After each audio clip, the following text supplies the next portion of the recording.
다 자리에 앉으셔서 하나님의 말씀을 보겠습니다. 마태복음 2장 1절 말씀부터 12절까지의 말씀입니다. 마태복음 2장 1절로부터 12절까지의 말씀입니다. 우리 함께 봉독하겠습니다. 헤롯 왕 때에 예수께서 유대 베들레헴에서 나심에 동방으로부터 박사들이 예루살렘에 이르러 말하되 유대인의 왕으로 나신 이가 어디 계시냐?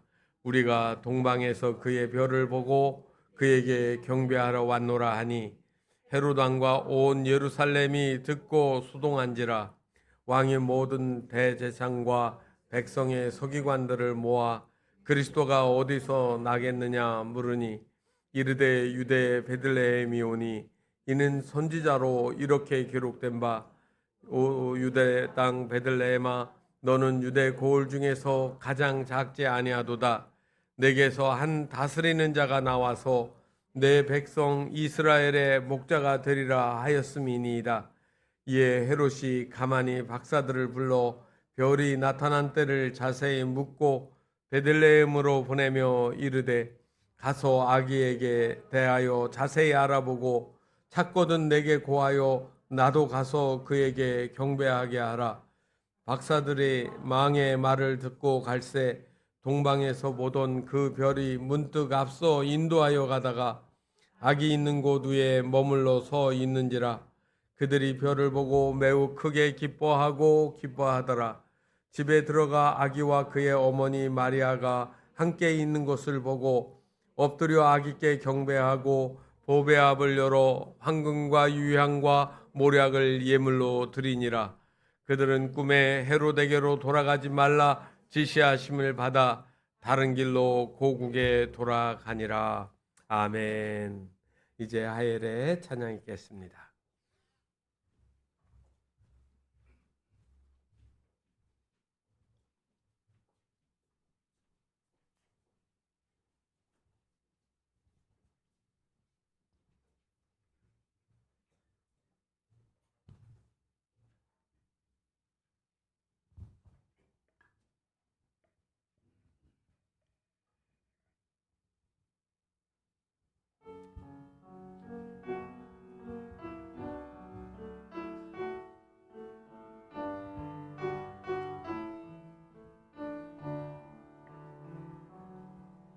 보라 세상 죄를 지고 가는 하나님 어린 양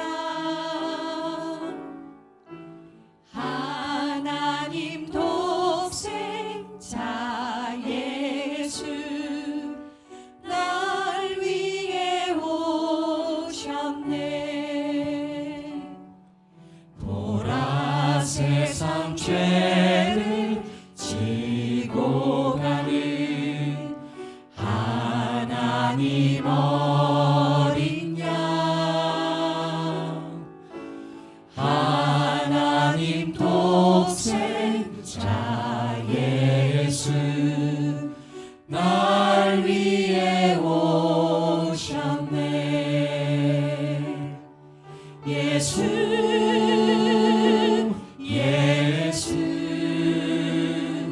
우리와 함께 하시네.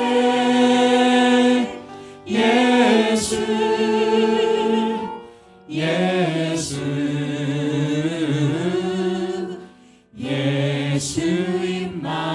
임마누엘.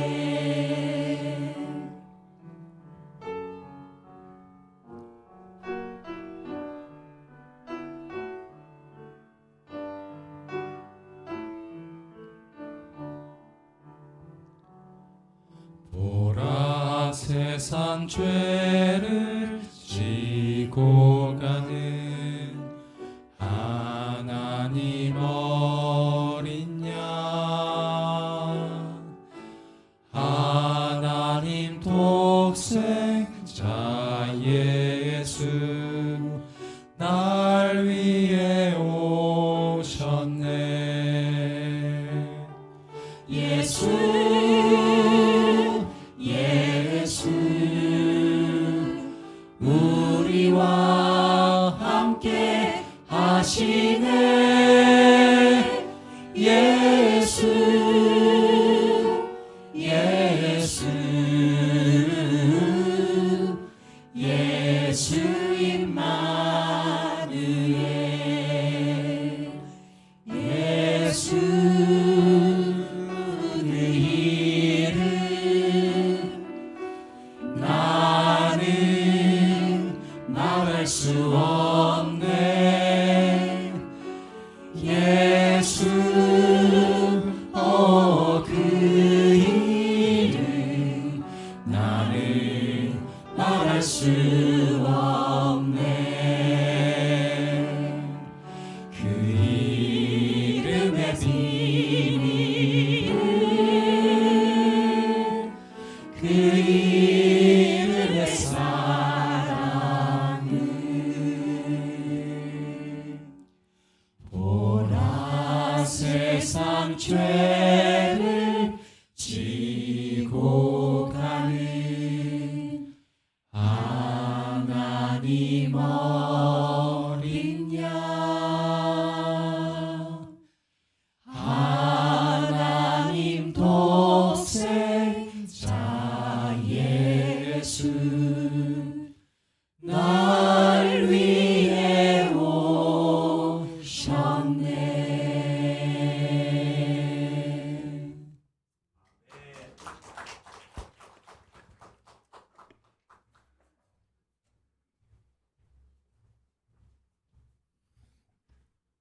그 이름의 비밀을 아시나요? 오늘 찬양이 귀한 은혜 시간이었습니다. 제가 앉아서 일을 하고 있는데 스마트폰에서 띵 하고 신호가 떴습니다. 그래서 뭔가 하고 보니까 이렇게 써졌습니다. 메리 머니 크리스마스. 그리고 그 밑에다가 보니까 쿠폰 2만 원 드립니다. 그래서 물건 팔으려고요. 할인해 준다는 말을 2만 원 깎아줄게 이렇게 안 쓰고 쿠폰 2만 원인데 안 받으면 너 손해 보는 거야. 그런 뉘앙스입니다. 그래서 그거를 보고 제가 눌렀을까요? 안 눌렀을까요? 당연히 안 눌렀습니다. 그거 누르면 뭐 제가 살 수 있는 게 없거든요. 사람들은 오늘날도 그러한 유혹에 민감해서 누릅니다. 물건을 살 때 얼마나 싸게 살 건지, 그래서 쿠폰을 넣고 또 마일리지를 넣고 그래서 싼 거를 사려고 하고, 여행을 할 때도 여러분 어떻게 해요? 가성비 있는 여행지가 어딘지, 그리고 거기를 갈 때 나에게 어떤 경제적인 혜택과 즐거움이 있을 것인지, 이런 것들을 다 사람들이 비교해서 선택합니다. 그래서 결국은 따지고 보면 사람들은 이 땅에 사는 동안에 계속해서 따라가는 게 있습니다. 돈의 가치, 돈을 따라갑니다. 그런데 오늘 우리가 읽은 말씀은 역으로 나타난 겁니다. 돈을 따라가지 않고 부를 따라가지 않은 동방의 박사들의 이야기입니다. 그들은 돈을 따라간 것이 아니라 지금 상징적으로 별을 따라가고 있습니다. 그리고 그 별의 의미는 메시아를 찾는 겁니다. 박사들은 당시의 최고의 지성인이었고, 그리고 높은 지위에 있었던 고위 관리로 여겨집니다. 그들이 살던 쾌락한 부유한 자리를 떨치고 낙타를 타고, 그리고 먼 길을 정처 없이 별만 바라보고 따라가는 겁니다. 그리고 메시아, 그들이 한 번도 만나본 적이 없는 왕을 찾아 나섰다는 말입니다. 성탄절은 여러분 선물을 찾아가는 시간이 아니라 바로 이 메시아를 따라가기 위해서 우리의 인생에 초점이 맞춰져 있어야 되고, 그 길을 마침내 목적지가 도착해서 발견할 때까지 순례자의 길을 살아간다라는 말입니다. 오늘 본문 말씀에 보면 이 박사들을 동방으로부터 박사들이 이렇게 성경에는 이야기합니다. 여러분, 이때 찾아온 왕이 있습니다. 누구냐면 헤롯 왕입니다. 성경에는 헤롯이라는 이름이 여러 곳에 나오는데 이 마태복음 2장에 나와 있는 이 헤롯은 헤롯 대왕이라고 이야기를 하고, 그 뒤에 나타나는 헤롯은 분봉왕, 지역에 분할되어 있는 작은 소군주와 같은 왕을 말합니다. 그래서 명실상부한 왕은 바로 헤롯입니다. 로마 제국의 시대에 로마 황제의 눈에 들어서 바로 이 에돔 사람인 헤롯이 이 갈릴리에서부터 사마리아, 유대 땅까지 전부를 아우르는 통치자로 살고 있었습니다. 이 헤롯은 어떠한 사람인가 하면 건축에 남다른 안목이 있는 왕이었습니다. 그래서 우리가 성경의 이야기를 할 때 솔로몬의 성전이 있고 수르바벨의 성전이 있고 세 번째로 지어진 것이 바로 이 헤롯 성전입니다. 30몇 년 동안을 꼬박 지어지고 있는데 아직 완공이 되지 않는데, 햇빛이 쬐면 그 성전의 웅장한 모습과 아름다움이 사람들의 마음을 즐겁게 해주는 아주 멋진 건축물을 짓고 있었던 겁니다. 거기에 많은 돈을 들였고 기술자들이 동원이 됐습니다. 그래서 에돔 사람이긴 하지만 유대인들에게는 칭송받는 일이 바로 그 일이었던 겁니다.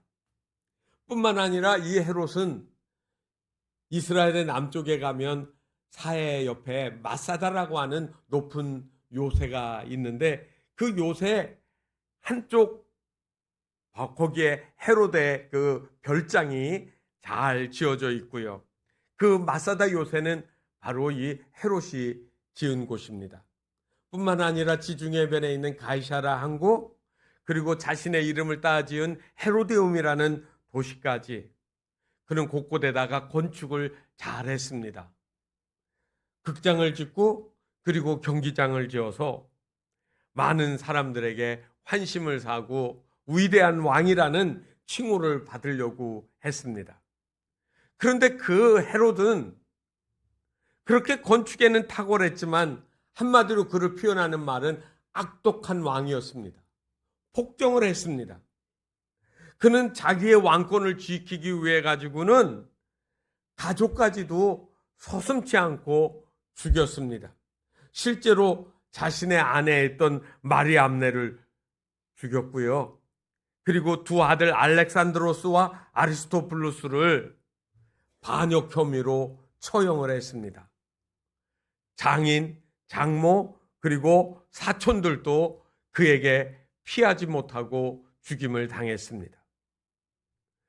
마지막에 그가 죽기 전에 병에 걸려 죽는데 어느 정도였는가 하면 자기가 죽을 것을 알고 유대의 귀족들 400명을 감옥에 가두고 이렇게 명령을 내렸습니다. 사람들이 내가 죽는 거를 기뻐하고 좋아하는 꼴을 못 보겠다. 나 죽을 때 저 감옥에 있는 400명도 다 죽여라. 그래서 기뻐하지 못하도록. 얼마나 여러분 심한 악독한 왕이었을까요? 그런데 그 헤롯에게 어느 날 사람들이 찾아왔습니다. 범상치 않은 화려한 옷을 입고 한눈에 보면 귀티가 흐르는 사람들입니다. 바로 오늘 성경에서 말하고 있는 동방의 박사들이 온 겁니다. 동방에서 온 이 박사들은, 여러분 동방이라고 했는데 어디일까요? 이스라엘을 놓고 동쪽으로 가면 바로 옆에 요르단이라는 나라가 있습니다. 그리고 요르단을 더 지나가게 되어지면 지도를 보면 이라크가 나오고 이란이 나오거든요. 그래서 이라크와 이란이 있는 이 옛날 이 지역이 바벨로니아 또는 페르시아라는 곳입니다. 그런데 이 시점에 로마가 영토를 확장을 해서 사실은 오늘날의 이라크와 이란의 대부분을 다 점령을 했고, 이란의 동쪽 지역, 동북 지역에 있는 파르티아라는 곳만이 남아 있었을 때였습니다. 그래서 이 파르티아라고 하는 오늘날의 그 페르시아 이란이라고 하는 그 지역의 한 부분에 유명한 정치, 점술, 과학을 그 당시에 가르치던 학자들이 있었던 겁니다. 그래서 그 사람들을 여러분 마고이라고 하는 말로 불렀습니다. 박사예요. 국가에 어떤 문제들이 있을 때 왕에게 직접 조언을 내고 백성들에게 길을 안내해 주던 현인들이라고 했죠. 그래서 영어 성경에 보면 닥터라는 말을 쓰지를 않고 뭐라고 썼느냐면 와이즈맨이라는 말로 썼습니다. 이 박사들은 현인이었던 겁니다. 그런데 어떻게 해서 그들이 별을 연구하다가 갑자기 저거는 메시아의 별이야. 그래서 우리는 하던 일을 다 멈추고 예물을 가지고 별을 따라서 그렇게 갔다라고, 여러분 중간 과정에 아무리 이해하려고 해도 이해가 되지 않는 부분 아닙니까? 그런데 이거에 대해서 설명하는 학설이 하나가 나왔습니다. 이 동방 박사들을 다니엘의 후손으로 보는 겁니다. 다니엘은 사드락과 메삭과 아벳느고라고 하는 그런 어린 소년들이 나라가 망해서 유대 땅에서부터 바벨론까지 포로로 끌려가서 장차 나라를 위해서 쓸 관리로 만들기 위해서 똑똑한 아이들을 뽑아가지고 바벨론식의 교육을 시키는 겁니다. 이름도 바꾸고 왕의 상에서 주는 고기와 음식을 먹으면서 건강하고 장차 이 제국을 위해서 살아갈 수 있도록 고위 관리를 양성하는 그러한 일을 했을 때 바로 끌려갔던 젊은이들입니다. 여러분이 성경을 보면 다니엘서에 보면 이 다니엘과 같은, 그리고 그와 끌려갔던 젊은이들이 바벨론의 제도와 문화를 따르지 아니하고 하나님께 기도하면서 고기와 술을 먹지 아니하고 채소와 그리고 물만 먹으면서도 기도하면서 견디는 모습을 우리는 성경에서 볼 수가 있습니다. 그들은 철저하게 메시아가 반드시 다시 돌아와서 우리를 이 땅에서 풀어서 다시 고향으로 돌아가게 하고 메시아가 다스리는 큰 나라를 세우리라는 꿈을 가지고 있던 믿음의 사람들이었습니다. 그리고 세월이 지나면서 그들은 다시 유대 땅으로 돌아오지 못하고 그 땅에 살면서도 여전히 메시아 대망 사상을 가지고 자녀들을 가르치고 기도를 가르치고 율법을 가르치고 믿음을 전승하면서 세상을 떠났습니다.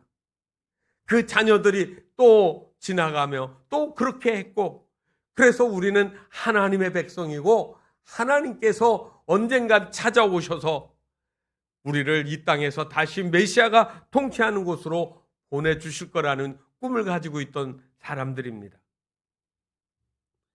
그래서 그들은 마지막에 그 말씀을 묵상하고 있던 중에 어느 날 별을 보는데 크고 이상한 별, 여지껏 한 번도 보지 못한 별이지만 성경에 있는 말씀처럼 그 별이 움직이면서 메시아의 탄생을 예측하고 있는 그러한 별의 움직임을 보게 되고 그들은 그 모든 것들을 내려놓고 따라가기 시작했습니다. 다니엘서 특히 2장과 5장, 9장에 보면 이 별에 대한 이야기가 나와 있는데 바로 메시아 별을 그들이 지금 발견하고 있던 겁니다. 그래서 그들은 별이 인도하는 대로 지금 유대 땅까지 찾아온 것이죠. 그런데 그들이 오다가 예루살렘에서 길을 잃었습니다. 예루살렘은 그 당시에 헤롯이 살면서 도시를 만들었고 도시의 곳곳에 등불을 켜고 화려하게 상점이 있을 것이고, 그리고 사람들이 왕래하면서 그들의 시선이 하늘보다는 앞에 있는 사람들, 건물, 물건에 부딪히지 않으려고 사람들의 신경을 쓰다가 하늘의 별들이 보이지 않게 되어진 겁니다. 그래서 그들은 메시아라고 했으니까 그 예루살렘에 있는 왕 헤롯을 찾아가서 메시아가 어디에서 태어나는지를 묻기로 하고 왕을 찾아가는 겁니다. 그리고 오늘 성경 말씀에 보면 2절에 유대인의 왕으로 나시니가 어디 계시냐라고 질문을 던집니다. 제가 아까 헤롯이 얼마나 포악하고 왕권을 지키기 위해서 아내와 그리고 자기 아들들까지 서슴지 않고 죽이는 왕이었는지를 말씀을 드렸습니다.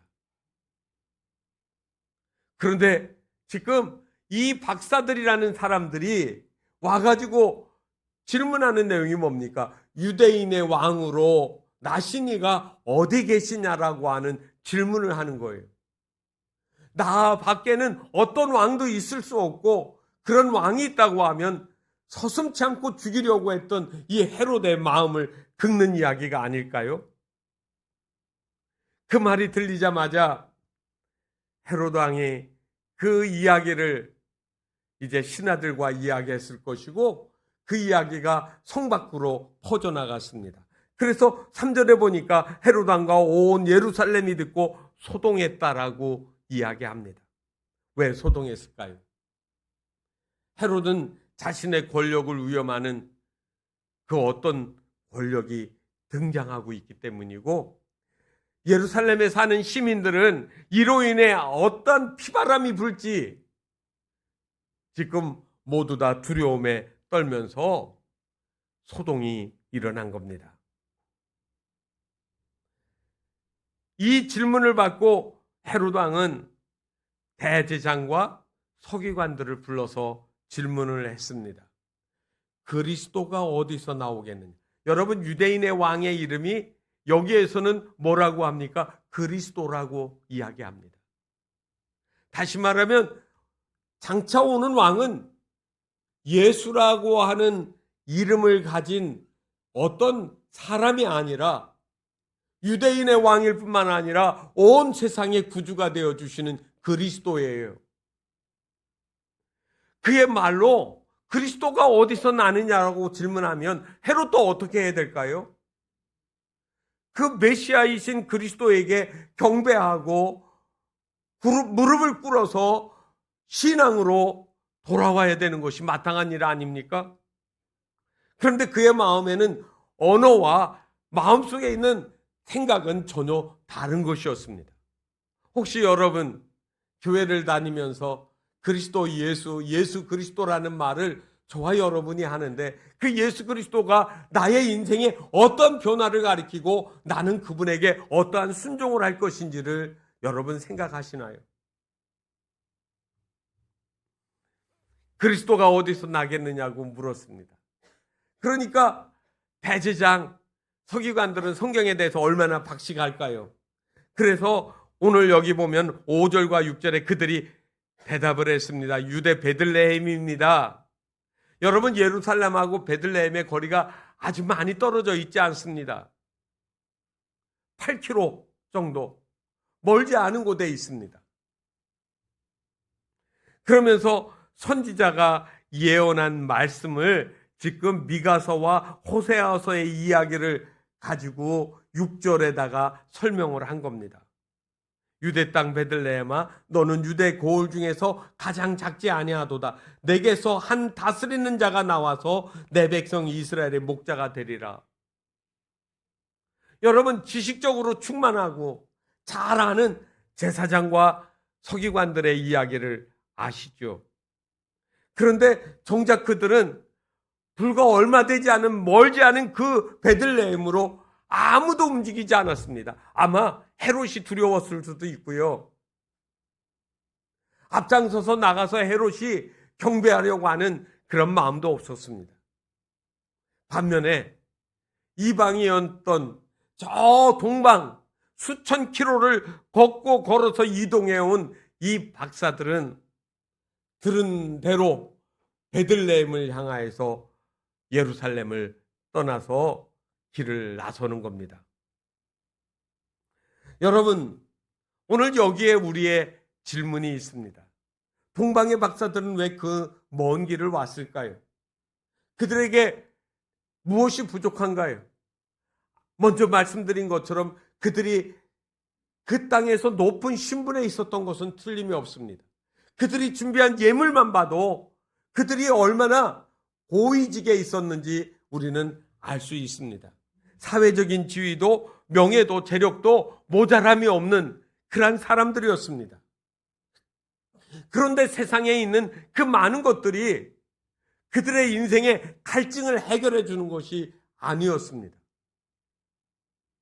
배부르고 등 따뜻하고 집 크고 좋은 차 굴리면 인생의 문제가 다 해결되었나요? 동방에서 그의 별을 보고 그에게 경배하러 왔다. 여러분, 그에게 경배, 그는 누굽니까? 유대인의 왕이고 그리고 그리스도이신 메시아를 지칭하는 말 아닙니까? 신앙은 단지 별을 보고 끝나는 것이 아니라 별을 따라 가는 것에 방점이 찍혀 있습니다. 그리스도인들이 교회를 왔지만 몸만 와 있는 것이 아니라 내 마음속에서 살아계신 주님을 따르리라고 하는 마음의 결단이 있어야 되는 겁니다. 이 박사들은 오늘날 말하면 중산층의 안락함, 그 다음에 사회적인 지위, 그리고 크고 넓은 집들, 이런 것들이 그들의 위안이 아니라는 것, 영원한 것이 아니라는 것을 알았습니다. 그래서 그들은 그것들을 다 내려놓고 더 소중하고 가치 있는 것을 따라 움직였던 겁니다. 19세기 탐험가였던 어니스트 세클턴 경이 남극을 탐험하기로 하고 함께 그 탐험대를 조직하기 위해서 공고를 냈습니다. 그때 공고의 내용이 이런 겁니다. 위험한 여정, 적은 임금, 혹독한 추위, 몇 달간의 완전한 어둠, 무사귀환을 보장할 수 없음. 그러나 성공 시 영광과 명예를 얻음. 이렇게 광고를 했습니다. 그런데 놀랍게도 많은 사람들이 지원을 했고 남극을 탐험해서 마침내 그곳을 점령하게 되어지는 기쁨을 누리게 됩니다. 그래서 남극을 최초로 탐험에 성공한 사람 하면 어니스트 세클턴 경을 우리는 이름도 모르지만 얼굴도 모르지만 그가 어떻게 사는지 모르지만 그 이름의 명예를 우리는 지금 알고 있지 않습니까? 동방의 박사들도 마찬가지입니다. 강도를 만날 수도 있었고요. 그리고 사막의 뜨거운 열풍에 죽을 수도 있습니다. 그런데 그들이 여지껏 한 번도 만나본 적이 없는 왕을, 진짜 메시아를 만나기 위해서 그들에게 익숙했던 모든 것들을 내려놓고 출발을 했던 겁니다. 여러분, 우리의 인생에서 보이는 지도를 보지 말고 하늘에 반짝반짝 빛나는 별을 보셔야 합니다. 보이는 가치가 최고의 것이 아닙니다. 그것들은 언젠가 달고 그리고 썩고 그리고 녹슬어서 사라질 것도 아니겠습니까? 그것이 필요 없다는 이야기는 아닙니다. 그런데 그것이 여러분 인생을 영원히 보장해 주는 것이 아닙니다. 하늘에 빛나는 별, 그 말씀 속에 담긴 메시아가 여러분의 삶 속으로 들어오시도록 우리는 별을 따라야 됩니다. 박사들이 헤로데 궁궐을 나와서 한 번도 가본 적이 없던 베들레헴으로 떠나가게 됩니다. 그런데 환하고 번쩍이는 예루살렘을 떠나서 나오자마자 그들에게 보이지 않던 다시 별들이 나타나게 되었던 겁니다. 놓쳤던 별, 도시 속에서 발견하지 못했던 내 눈의 안목을 다른 곳에 빼앗겼던 내가 다시 만나게 되는 겁니다. 성도들의 삶에 풍요하고 모든 일이 다 잘 나갈 때는 하나님이 눈에 잘 안 보여요. 그런데 어려움을 만나게 되어주고 인생이 무엇이냐라고 하는 근원적인 질문을 하게 되어지면 우리는 다시 하나님께로 돌아갈 수밖에 없습니다. 그러면서 오늘 성경에 여러분 10절에 있는 말씀을 보시면 그들이 별을 보고 매우 크게 기뻐하였더라. 기쁨을 다시 반복을 하면 무슨 의미가 있습니까? 아주 그건 기쁨의 극대화를 이야기하는 겁니다. 너무너무 기쁜 것. 기쁨의 최상급의 표현을 지금 하고 있는 겁니다. 맛있는 음식을 줘서가 아닙니다. 좋은 집을 주고 평안한 호텔에서, 특급 호텔에서 잠을 아주 마음껏 잘 수 있는 그런 조건을 만들어준 것도 아닙니다. 잃었던 별, 그들이 놓쳤던 별을 다시 찾았을 때 그들에게 기쁨이 찾아왔다는 겁니다. 인도의 빈민촌에서 사역을 했던 마더 테레사가 그의 말년에 이런 고백을 했습니다. 나는 고위 관료들의 화려한 파티에서 하나님을 본 적이 없다. 그러나 캘가다의 그 쓰레기 더미 속에서 죽어가는 노인의 눈독자 속에서 나는 예수님의 모습을 발견했노라고 이야기를 했습니다. 오늘 우리는 자꾸 풍요를 내 삶의 천국인 것처럼 생각을 합니다. 그렇지만 내가 잃어버렸던 그 별을 발견하게 되어지면 세상이 주지 않는 놀라운 기쁨을 우리가 다시 발견하게 될 것입니다. 이제 이 박사들은 유대 땅 한 여관에 말구유에 구유에 누여 태어나신 아기 예수를 바로 그렇게 찾던 메시아를 그리스도를 만나게 되어집니다. 그리고 오늘 들어가서 그 아기에게 예물을 드리는 이야기가 나옵니다. 보배합을 열어 황금과 유향과 모략을 드렸다고 했습니다. 여러분, 황금은 무엇을 의미할까요? 여러분, 우리가 이야기할 때 그리스도라고 하는 말, 메시아라고 하는 말 속에는 기름 부음을 받은 자라는 뜻이 담겨져 있습니다. 기름은 구약 성경에서 왕, 제사장, 선지자 이 세 사람이 그 사역을 할 때 기름 부음을 받습니다. 그런데 오늘 여기에 보니까 황금을 드렸다라고 이야기를 합니다.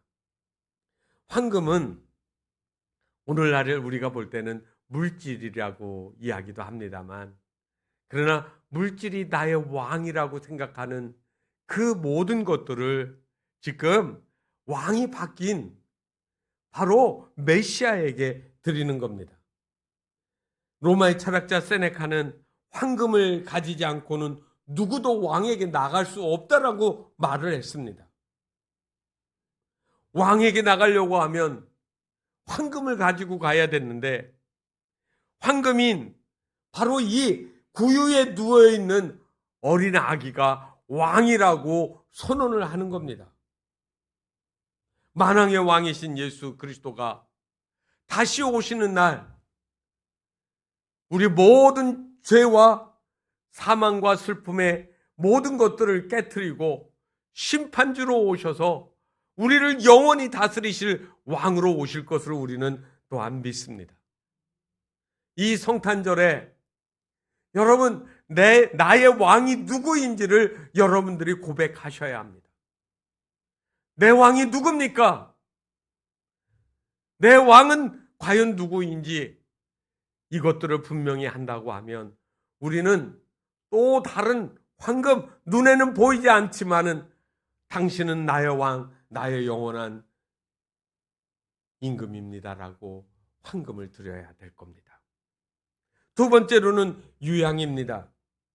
이 유향은 아프리카 남부나 아라비아 인도 등지에서 자라나는데 가지에 거기에 자라나는 그 나무 유향목의 세로로 줄기에다가 칼로 쭉 긁어. 그러면 상처가 나면서 그 줄기에 그 틈이 벌어질 때 거기에서 액체가 흘러내린다고 합니다. 그거를 작은 병에 받아가지고 모으면 그게 아주 진귀한 유향이 되어지는 겁니다. 그래서 이것이 약재로 사용되면 혈액순환에 도움이 되고 진통이나 경련을 낮추는 그러한 효과가 있습니다. 외용약으로 쓸 때는 가루를 만들어서 그거를 상처에 뿌리기도 하고 또 아니면 밀가루 같은 것에다가 섞어서 그거를 개어가지고 상처에 붙이기도 했다고 합니다. 그런데 무엇보다 이 유향은 구약 성경에 나와 있는데 제사를 드릴 때 바로 향으로 하나님께 드려지는 겁니다. 성전 예배에서 등불을 낄 때 기름에 그 향을 담으면 아름다운 향기가 장막 안에 쫙 퍼져나가는 거죠. 여기에 중요한 의미가 있습니다. 바로 제사장과 같은. 다시 말하면 이 제사장은 하나님과 우리 사이에 중개자가 되어주시는 거죠. 우리의 영원한 대제사장은 세상의 그 어떤 대제사장이 아니라 한 번 죽으심으로 누구든지 저를 믿기만 하면 영원히 모든 죄에서 완벽히 단숨에 순식간에 다 사해 주시는 그 예수 그리스도 나의 주 나의 왕 내 영원한 대제사장을 상징하는 말인 것이죠. 예수를 통하지 않고는 아무도 아버지께로 올 자가 없다라고 성경은 이야기합니다. 그리고 마지막에는 모략입니다. 이 모략은 아프리카에 자라나는 식물 콤미포라 미르바라고 하는 나무의 껍질에다가 상처를 내서 이것도 채취를 합니다. 일종의 천연 고무 수지와 같다라고 되어 있습니다. 고무 수지. 그러니까 밀도가 얼마나 끈적거릴까요? 그래서 여러분 이집트의 미라를 보게 되어지면 몰약을 발라서 바로 방부제와 같이 시체가 외부의 습기나 그런 공기에 노출되어서 썩는 것을 막으려고 이 몰약을 발랐다고 합니다. 다시 말하면 왕이나 귀족들 중에 부유한 사람이 죽으면 몰약을 발랐다는 말이죠. 그런데 생각해 보세요. 지금 갓 태어난 아기에게 몰약을 죽는 사람에게 바르는 이 몰약을 드렸다는 이야기는 무슨 의미가 있습니까? 화를 낼 만도 하지만 그들이 그 메시아가 어떤 일을 할 줄을 알고 있었다는 말입니다. 세상의 모든 죄, 온 인류의 죄를 그 예수가 대신 지고 죽으시고 다시 살아나셔서 우리의 구주가 되어 주실 것을 이야기하는 그것이 바로 이 몰약이었던 겁니다. 그들이 그렇게 몰약을 주님께 드려서 메시아가 어떠한 분인지를 그들은 알고 있었던 겁니다. 그리고 마지막 12절에 보게 되어지면 그들은 꿈에 헤로데게로 돌아가지 말라. 다시 말하면 그 여관에 찾아가서 이제 잠을 청하고 그리고 다시 일어나 떠나려고 했을 텐데 꿈에 천사가 나타나서 가르쳐 준 겁니다. 헤로데게로 돌아가지 마라. 다른 길로 고국에 돌아갔다라고 이야기합니다. 여러분, 메시아를 만나면 이전에 내가 살아온 방식을 버리셔야 합니다. 헤롯의 길은, 헤롯을 만나는 길은 권력을 만나는 길이고 또 욕망을 채우는 길이고 그리고 내가 높임을 받는 길일 것입니다. 그러나 하나님의 뜻을 따르는 것은 순종, 믿음, 소망의 길이 되어집니다. 예수님을 만나셨습니까? 내 삶의 발걸음이 주님을 따르는 믿음의 걸음이 되기를 바랍니다. 이 박사들은 먼 길을 다시 돌아서 그들의 삶 속으로 돌아갔을 겁니다. 그러나 그들의 삶의 마지막까지 바로 태어나신 메시아를 만난 그 기쁨으로 가득 찬 삶이 되어졌을 겁니다. 그들의 이름은 성경에 나오지 않습니다. 그들의 드린 물질도 어떻게 됐는지 설명하지는 않습니다. 그들에게 지금 중요한 것은 메시아가 왕이시고 그 이야기의 주인공이시라는 것을 나타낼 뿐입니다. 오늘도 주님과 함께 바로 이 영원하신 주님을 만나는 별을 따라가는 그 길을 21세기에 예수 그리스도를 믿는 우리도 동일하게 박사들처럼 별을 따라가는 믿음의 삶의 여정이 되어주시기를 주님의 이름으로 축복합니다. 주님의 시간에 우리는 주님을 만나게 될 것이고, 그리고 그 주님과 함께하는 기쁨을 누리게 될 줄 믿습니다. 주님의 시간에 부르겠습니다. 주님의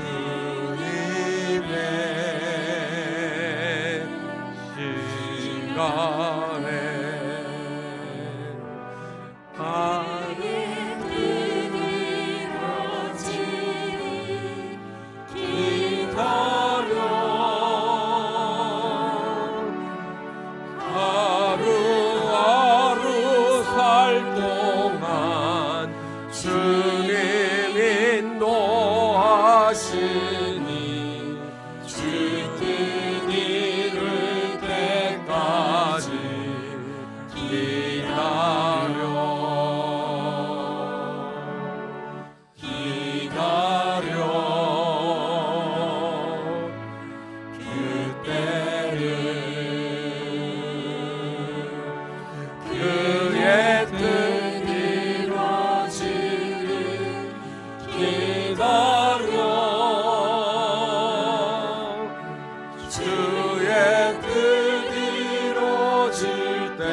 별을 따라가는 길이 멀고 힘들고 지루할 것 같지만 우리는 언젠가 그 메시아이신 예수님을 다시 만나게 될 것입니다.